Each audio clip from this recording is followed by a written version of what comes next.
नमस्कार जय जगन्नाथ आज मुख्य खबर 26 नवेम्बर 2024 10 कोटी गुरुत्वपूर्ण खबर पर नजर पकेगा।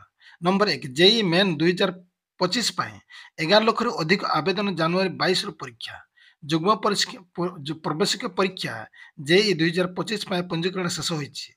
चलित वर्ष 11 लाख रु अधिक आशायी जेई मेन पंजीकरण करने सह परीक्षा फी दाखल କରିଛନ୍ତି। एने रविवार न्याशनल टेस्टिंग एजेंसी पक्षर सामाजिक गणमाध्यम एक्स रे सूचना दी जाइछि।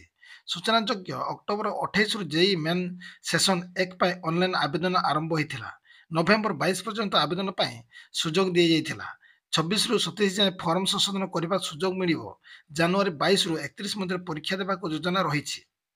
नंबर 2 अपपाତରେ ପରିଣତ ହେବ ଲଘୁଚାପ 27 ପ୍ରବଳ ବର୍ଷା।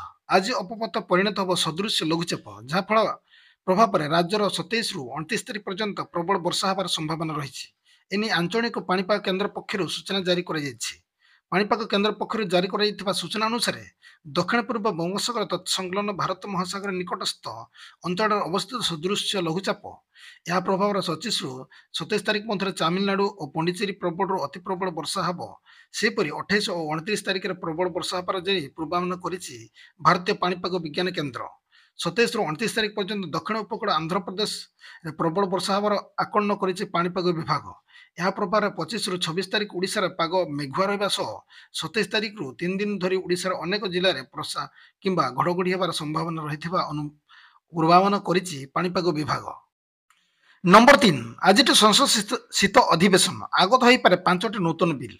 ସଂସଦର ଶୀତ ଅଧିବେଶନ ଆରମ୍ଭ। ସଂସଦର ଶୀତ ଅଧିବେଶନ ନଭେମ୍ବର 25 ରୁ ଆରମ୍ଭ ହୋଇ ଡିସେମ୍ବର 20 ପର୍ଯ୍ୟନ୍ତ ଚାଲିବ ନେଇ ସଂସଦୀୟ ବ୍ୟାପାର ମନ୍ତ୍ରୀ କିରଣ ରିଜିଜୁ ସୂଚନା ଦେଇଛନ୍ତି। ଏହି ଅଧିବେଶନ ସରକାର 5ଟି ନୂତନ ବିଲ୍ ଆଗତ କରିପାରନ୍ତି। ଏଥିରେ ପରିବହନ କ୍ଷେତ୍ର ସହିତ ଜଡ଼ିତ 3ଟି ବିଲ୍ ଅନ୍ତର୍ଭୁକ୍ତ।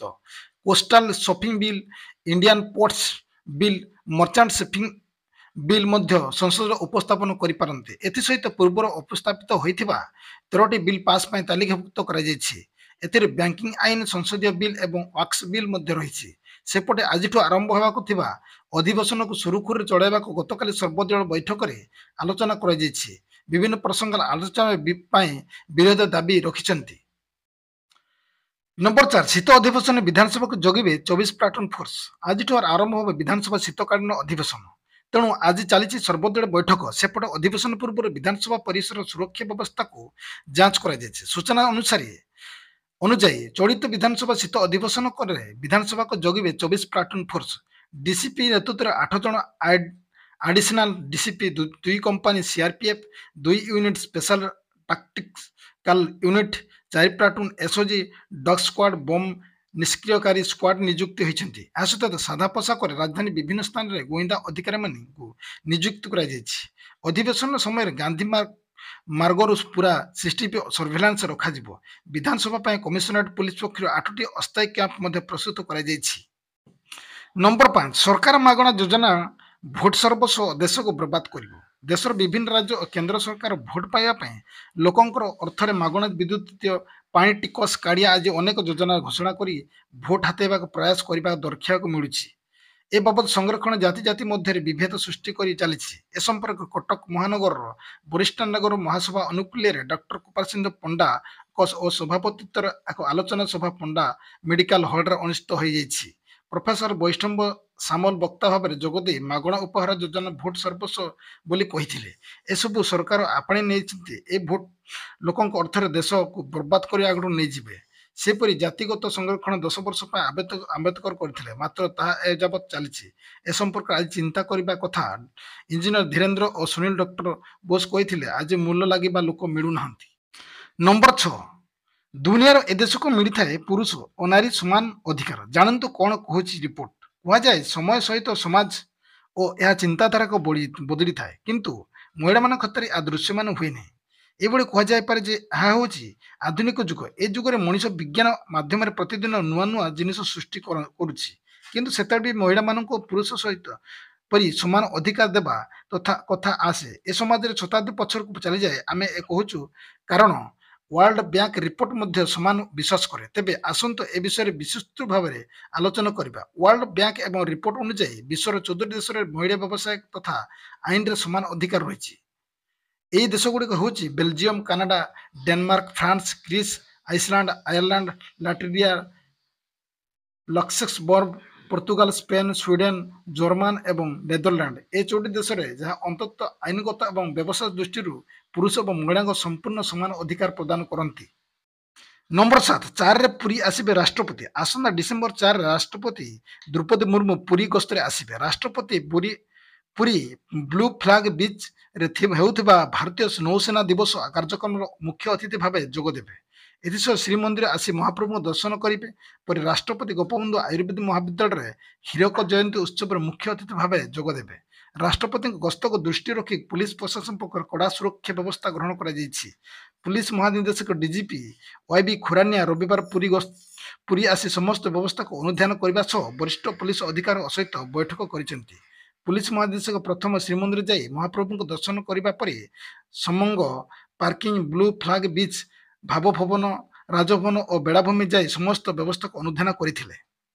ନମ୍ବର 8 ଡିସେମ୍ବରରେ ମିଳିବ ସୁଭଦ୍ରା ଯୋଜନା ଚତୁର୍ଥ ପର୍ଯ୍ୟାୟ ଟଙ୍କା। ବର୍ତ୍ତମାନ ସୁଦ୍ଧା 80 ଲକ୍ଷ ମହିଳାଙ୍କ ହେଲେଣି ଉପକୃତ।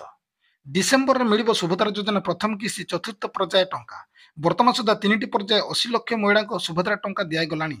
80 ଲକ୍ଷ ମହିଳା 4,000 କୋଟି ଟଙ୍କାର ସହାୟତା ପାଇଛନ୍ତି। ପ୍ରଥମ ପର୍ଯ୍ୟାୟ 25 ଲକ୍ଷରୁ ଉର୍ଦ୍ଧ୍ୱ ହିତାଧିକାରୀଙ୍କୁ ସହାୟତା ପ୍ରଧାନମନ୍ତ୍ରୀଙ୍କ ଦ୍ୱାରା ହସ୍ତାନ୍ତର କରାଯାଇଥିଲା। ଦ୍ୱିତୀୟ ପର୍ଯ୍ୟାୟ 35 ଲକ୍ଷରୁ ଉର୍ଦ୍ଧ୍ୱ ହିତାଧିକାରୀଙ୍କୁ ସହାୟତା ମୟୂରଭଞ୍ଜରେ ବାରିପଦାଠାରେ ପ୍ରଦାନ କରାଯାଇଥିଲା।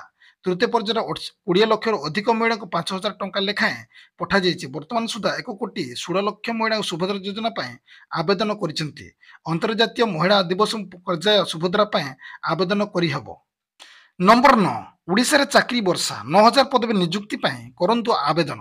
ରାଜ୍ୟର ସରକାର ବିଭିନ୍ନ ବିଭାଗର ଅନେକ ପଦ ଖାଲି ରହିଛି। ହଜାର ପଦ ପାଇଁ ଚାକିରି ଆଶାୟୀମାନେ ଆବେଦନ କରିପାରିବେ। 9,000ରୁ ଅଧିକ ପଦବୀ ପ୍ରାଥମିକ ନିଯୁକ୍ତି ପାଇବାର ଏକ ସୁବର୍ଣ୍ଣ ସୁଯୋଗ ରହିଛି। ମହିଳା ଓ ଶିଶୁ ବିଭାଗ ପକ୍ଷରୁ 2,545 ଅଙ୍ଗନବାଡି କର୍ମୀ ଓ ହେଲ୍ପର ପଦବୀ ଖାଲି ରହିଛି।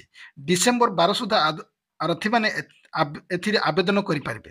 ସେପରି ଓଡ଼ିଶା କର୍ମଚାରୀ ଚୟନ ଆୟୋଗ OSSC ତରଫରୁ 6,025ଟି LTR ଶିକ୍ଷକ ପଦବୀ ଆବେଦନ ପାଇଁ ଡିସେମ୍ବର 2 ତାରିଖ ଅନ୍ତିମ ତାରିଖ ରହିଛି।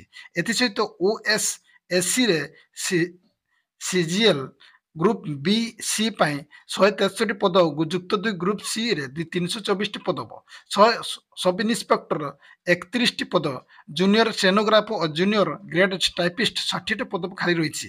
ଓଡ଼ିଶା ଲୋକସେବା ଆୟୋଗ OPSCରେ 124ଟି SO ପଦ, ଓଡ଼ିଶା ହାଇକୋର୍ଟରେ 45 ଜିଲ୍ଲା ଜଜ ପଦ ଖାଲି ରହିଛି।